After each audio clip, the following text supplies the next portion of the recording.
Hello, beautiful friends. Welcome back to my channel. If you're new here, welcome. My name is Dagmara, and on this channel, I share my tips on how I make my life a little bit more elegant, how I make my home feel more like an upscale luxury hotel. What are the details that I choose in order to make it feel a little bit more like it's a hotel in Paris. Today I wanted to share with you my tips on how I avoid or try to reduce visual clutter, or how I organize things that might be standing around. And I find that the kitchen is always the source of a lot of items that might stand around, that might be needed when you cook or prepare your meals.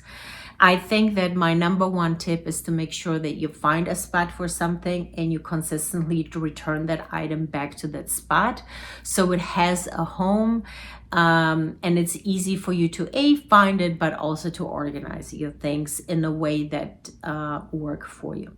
I'm going to turn around my camera to show you a few things and how I keep my counters while not clutter-free, but maybe a little bit more interesting, appealing, and not so, and a little bit more interesting to the eye. I hope you enjoyed the video, and please like and subscribe.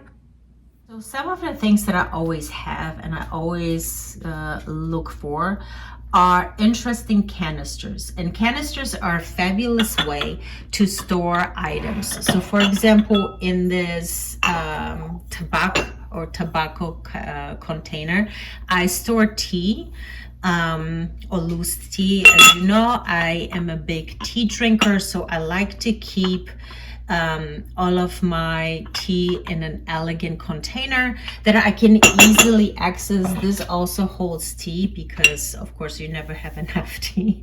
So this is actually from Fortnum and Mason, as it says here.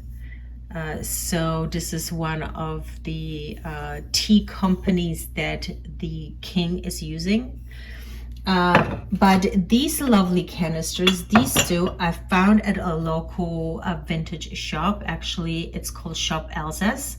So if you're local in the VA DMV area, visit it. It's in Round Hill, Virginia. But it has a very cute, elegant things. This, for example, is storing some of my supplements. So I drop my spoon in there, and it's just a cute little way of displaying items. One thing that I wanted to note, make sure, especially with a vintage canisters like this or vintage china, they used to use a lead in their glazing, and so be careful to make sure that your canisters don't have lead, especially if you're using them directly on food. So I also have this container that I got a while back when I purchased coffee from Williams in Sonoma. This is a Dolce & Gabbana container where the coffee was inside, and this is made out of metal. So it's a cute container. I really like the blue pattern. And so what I like to do is I like to store spices in there. So I have this cayenne pepper spice that instead of having it sit in this not so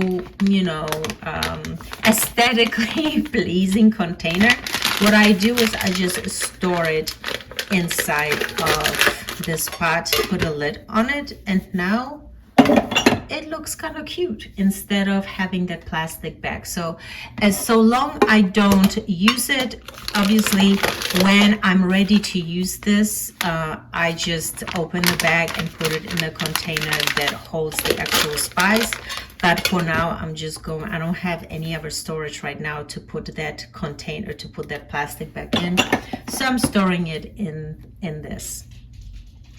The other thing that I like to do is to make sure that I group items on trays. So I have this lovely tray from Serena and William. Obviously, I again have my canister here, and this canister is actually where I keep my dog's treats. So instead of again having a million of plastic bags sitting around, I can easily access her treats. And because this is quite a well-made container with a rubber band around the lid, the treats stay fresh long, so I don't have to worry about them drying out. I also like to keep my matches in another container. So these two are from Jonathan Adler. So I like to keep my matches in this little bowl. And that's actually a leftover from a candle that I purchased from Jonathan Adler. And obviously the ceramic pots are so lovely. You want to keep them. I'm also keeping my flower pots. And this is a jug that I got on Replacements. I think it's called Replacements. Of course, this is a vintage find. This is actually a champagne bottle holder, and I just popped this plant in. And then I have a little candle burning. But I find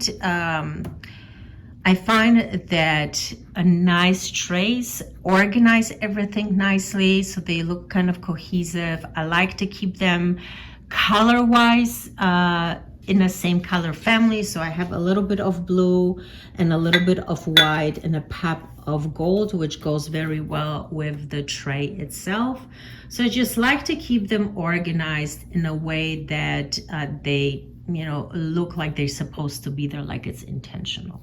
And here's another way what I do, or another opportunity to display things that might be perceived as looking like clutter, to put them up on a tray. And obviously this is a tray on my coffee table, so I like to put my remote on there, a candle, my diffuser. They all stand on little little plates just to give it a little bit more of a layered look.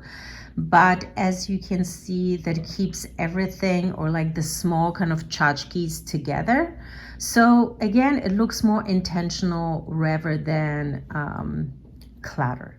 And the last item that I wanted to share with you, it's a little little weird maybe, but what I like to do is I like to hide my cables inside of the basket. So I have this basket that I actually use for if we go on vacation and I want to go to the beach. This is like my beach basket, but in the meantime it doesn't really have any purpose. And I am a big fan of making cute things have a purpose. And so what I do is I store my cables inside of it. So the plug is actually on the other side behind the cabinet. And so there's an extension cord that I use because it's easy for me to access it on this side. But I didn't want that cord to be just floating around. It's, cord spaghetti, not visually appealing. And so I just popped it inside of the basket.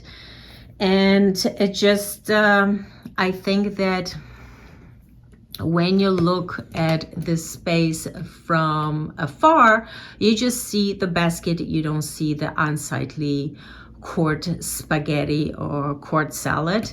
And so I find that this is a nice way of still have some electronics around, but not be disturbed by the cords that come with them. And this is my stack of Veranda magazines. Veranda magazines are some of my favorites, so I collect them. I find a lot of inspiration from them. So those were my tips on how I try to keep my space clutter-free, or have a more organized clutter in my space that doesn't feel so overwhelming and still keeps things looking nice and pretty. Let me know in the comment section how you maintain a clutter-free or a home that is more inviting. How do you organize your items, especially in the kitchen. As you see, I like to collect different canisters that are visually interesting, that are pretty, that are in a particular color palette. I like to use trays. I like to use baskets to organize my cables. But let me know, what are some of the things that you do? I love to hear your tips. Make sure you like and subscribe, and I will see you in my next video. Bye.